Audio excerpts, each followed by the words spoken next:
नमस्कार। आज हम डॉक्टर पीटर अटिया की किताब outlive the science and art of longevity के विचारों पर बात करेंगे। इसका जो मूल विचार है वो सिर्फ लंबा जीना नहीं बल्कि ये है कि जीवन के आखिरी साल हम बेहतर, ज्यादा सक्रिय रूप से कैसे जिएं। हमारे पास किताब के मुख्य पॉइंट्स का एक सारांश है और हमारा मकसद है हेल्थ स्पैन, मतलब स्वस्थ जीवन काल को बढ़ाने की जो मुख्य रणनीतियां हैं उन्हें समझना। तो चलिए शुरू करते हैं। ये किताब जो पारंपरिक तरीका है ना कि बीमार पड़ो फिर इलाज कराओ, उसे चुनौती देती है। ये मेडिसिन 2.0 की बात करती है। ये क्या है असल में? हाँ, ये बहुत दिलचस्प पॉइंट है। ये असल में इस सोच का एक बड़ा बदलाव है, मतलब रिएक्शन से प्रिवेंशन की तरफ जाना।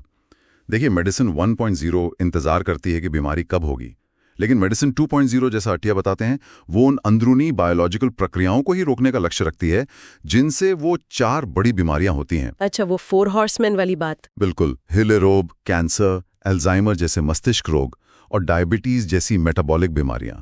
तो विचार ये है कि उम्र बढ़ने के जो मूल कारण है उनसे निपटा जाए, सिर्फ लक्षणों से नहीं। तो ये 4 हॉर्समैन मुख्य दुश्मन हुए जिन्हें हमें रोकना है। हाँ। और किताब इनसे निपटने के लिए कुछ खास पिलर्स बताती है, जैसे व्यायाम। इसका जिक्र तो बहुत है। हाँ, बिल्कुल।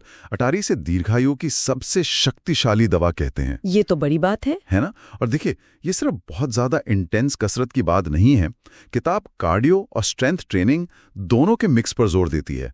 लक्ष्य बहुत प्रैक्टिकल है, जैसे जैसे उम्र बढ़े अपनी मोबिलिटी और आज़ादी बनाए रखना। वो एक उदाहरण देते हैं कि क्या आप 80 की उम्र में बिना सहारे के जमीन से उठ सकते हैं? अच्छा, हाँ, ये सोचने वाली बात है। तो इसके लिए स्क्वाट्स जैसी कसरत जरूरी है। ये सीधे तौर पर हेल्थ स्पैन, मतलब अच्छी सेहत में बिताए गए साल को बेहतर बनाने से जुड़ा है। सिर्फ लंबा जीना नहीं, बल्कि अच्छा जीना। ये बात समझ में आती है, मतलब भविष्य की आजादी के लिए आज काम करना। तो व्यायाम तो हो गया एक पिलर। इसके अलावा पोषण, नींद, भावनात्मक स्वास्थ्य का भी जिक्र है।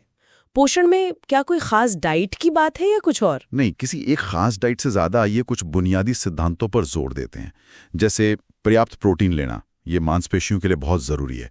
फिर इंसुलिन सेंसिटिविटी को बेहतर करना, मतलब शरीर शुगर को कैसे प्रोसेस करता है। और प्रोसेस फूड्स से बचना, मतलब वो आदतें जो आप लंबे समय तक निभा सके। टिकाऊपन जरूरी है। सही। और नींद को वो ब्रेन हेल्थ के लिए बहुत अहम मानते हैं, खासकर अल्जाइमर्स जैसे रोगों का खतरा कम करने के लिए। अच्छा। और हाँ, भावनात्मक स्वास्थ्य मतलब स्ट्रेस मैनेज करना, अच्छे रिश्ते बनाना, ये भी एक बहुत जरूरी पर अक्सर अनदेखा किया जाने वाला फैक्टर है। इसका सीधा असर शारीरिक सेहत पर पड़ता है। तो ये पूरा एक पैकेज है: व्यायाम, पोषण, नींद, इमोशनल हेल्थ। और किताब में प्रोएक्टिव स्क्रीनिंग का भी जिक्र है, मतलब बीमारियों का पहले पता लगाना। यहीं पर बात थोड़ी और गहरी होती है, अपने जीवन के आखिरी दशक की योजना बनाना। ये कैसे? हाँ, देखिए, अगर हम इसे पूरी सूरत में देखें तो मकसद यही है कि जीवन के आखिरी साल सिर्फ कटे नहीं, बल्कि सक्रिय और मीनिंगफुल तरीके से जिए जाएं। इसीलिए वो कहते हैं हेल्थ स्पैन, लाइफ स्पैन। स्वस्थ जीवन काल ज्यादा महत्वपूर्ण है कुल जीवन काल से। और सबसे अहम बात, आज जो हम बदलाव लाते हैं किसी बीमारी का पता चलने से बहुत पहले, वही हमारे उस आखिरी दशक की क्वालिटी तय करेंगे। अच्छा, तो ये जो जांचें हैं? जी बिल्कुल। नियमित ब्लड टेस्ट, कोलोनोस्कोपी या हार्ट के लिए कैल्शियम स्कैन जैसी एक्टिव जांचें, ये सब इसी प्रिवेंटिव स्ट्रेटजी का हिस्सा हैं। ये भविष्य के लिए एक तरह का निवेश है। तो इस पूरी चर्चा का सार क्या है? लगता है कि मुख्य संदेश यही है कि हमें अपने स्वास्थ्य के प्रति ज्यादा एक्टिव और दूर की सोच रखनी होगी। व्यायाम, पोषण, नींद, भावनात्मक देखभाल पर ध्यान देके न सिर्फ ये कि हम कितना लंबा जिएं, बल्कि ये कि कितना अच्छा जिएं, खासकर बाद के सालों में। शायद यही है आज की मेहनत, कल की आजादी। बिल्कुल सही कहा आपने। ये पूरी सोच इलाज पर फोकस करने के बजाय उन स्थितियों को रोकने पर जोर देती हैं जो उम्र के साथ गिरावट लाती हैं।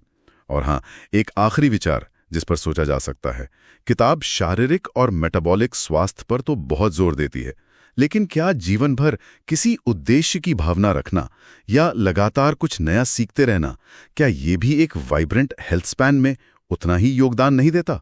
शायद इसे विकसित करना भी उतना ही जरूरी है।